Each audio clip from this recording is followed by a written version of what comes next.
Hey, I'm Cyclon, and today I have a little bit of a more unconventional farming strategy video for you.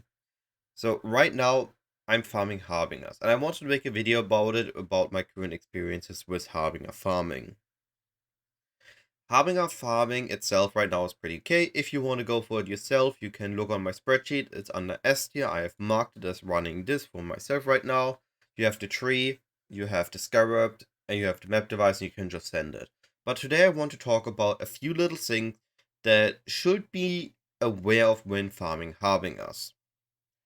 So, first of all, of course, for Harbinger farming, you need a proper build. You spawn a lot of Harbinger enemies, you spawn a lot of Beyond enemies. Keep this in mind that you want something with good coverage. Something like Kinetic Blast, a Bow build, or Explosion build, Spark, Blade Vortex, something that can just clear those massive amount of enemies quickly and has some form of recovery.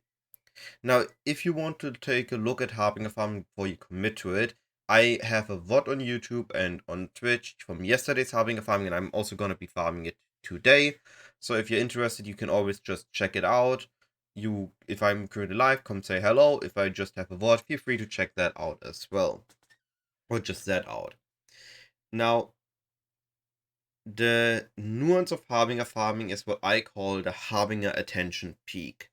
At some point in the league, there's going to be too much attention on Harbingers, meaning the Scarabs are too expensive, and the value, the loot of the Harbingers are not expensive enough.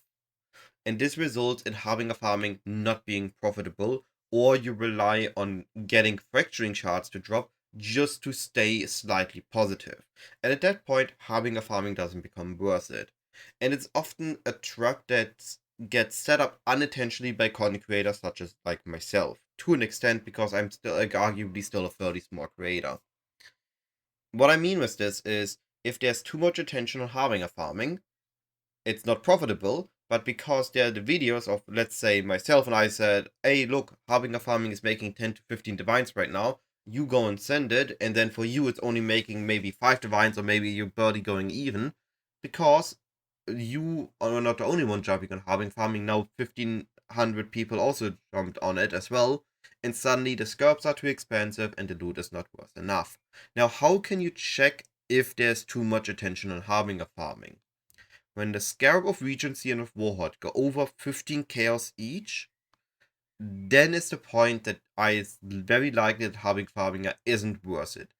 You can counter check that with the value of Ancient Orbs and Exalted Orbs. If Exalted Orbs drop below 10 chaos, and if Ancient Orbs drop below 3 chaos, then again, it's very likely that Harbinger farming has too much attention on it, because there's just too much supply of the loot and too much consumption of the Scarabs, in which case you should look at a different farming strategy than Harbingers.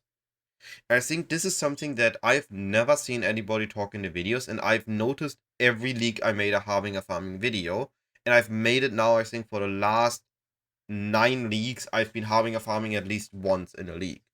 So, I just really wanted to get this perspective on Harbinger farming out there. Now, the next topic I want to talk about is Harbinger Scarab of the Obelisk. Now, this Scarab got buffed, and the buff looks fairly interesting. It supposedly spawns more shards, and I did run with it so far, and I like it. But I think the argument of having a Scarab of Obelisk comes down to one thing. And that one thing is, do you want profit per map or profit per hour? If you care about profit per map, I think a Harbinger Scarab of Obelisk is about as good as 1.5 to 2 Harbingers. However, the Harbingers, if you would use a Harbinger Scarab, have a chance with the Regency to become a Harbinger boss. And they have a chance to drop a 3-stack or 4-stack of Fracturing Shards.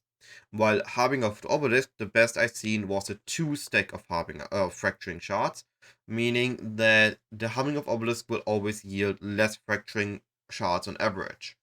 So if you look at a profit per map basis, Harbinger of Obelisk is less exciting. However, if you look at a profit per hour perspective, what you are looking at now is I need to kill 3 Harbingers less, and I still get the loot of like 1 to 2 Harbingers, and you're still be able to get some fracturing shards from them while not having to kill said Harbingers.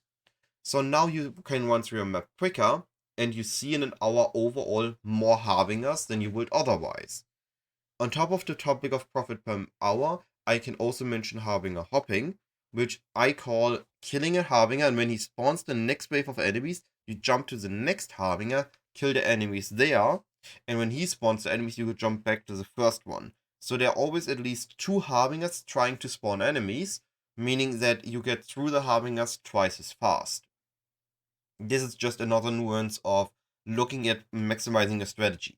Now, to be fair, this is not for everyone. Not everybody cares about profit per hour as much. Some people just want the maps to feel good, the maps to feel fun, and the maps to be at least positive in their loot. And this is a-okay as well. So, those things I just wanted to get out there, just wanted to share for the perspective of, do you want to use the Obelisk? Do you care about profit per hour? The last point I wanted to talk about is a mistake or maybe mistake that I might have had in the past. So far, I always assumed that there's no point in 8 mod farming our Harbinger maps or really caring about the modifier on our maps beyond making it rare, just so you maybe get a map drop or 2 and sustain your own maps. I found one mentioning of this in the Forbidden Trove. I have not dived too deep on it. I spent like 5 minutes looking into this after I heard it, that supposedly pack size affects Harbingers. Now, quantity and rarity doesn't affect them, but pack size might affect Regency Harbingers, so the King Harbingers or the Boss Harbingers, because they, with increased pack size, spawn more normal blue Harbingers apparently. And because they spawn more normal blue Harbingers, when they die and all the other Harbingers around them die or vanish or what they do, you get more splinters, more currency shards. I have no proof of this. I have not a statistic proof. We are too early into a league that I can do a 100 map test with and without pack size on my maps to deny or confirm this. However, this is definitely something to look into in the future. And for you now to keep in mind, if you have the availability of 8 mod maps, you already maybe have a farming strategy that produces them, you might want to try this out for yourself and make your own opinion of this. And all this said, the video doesn't really have to be long, it has to be. The strategy is on my spreadsheet. Feel free to grab it, feel free to check it out on my stream or on my VODs. I will leave you with that. If there's anything unclear, if you have any questions, I'm always available to answer on Discord, during a live stream, or in the comment section. I will try to answer as quickly as possible. All this being said, have a wonderful day. I'll be either seeing you in my next video or live during a live stream. And goodbye.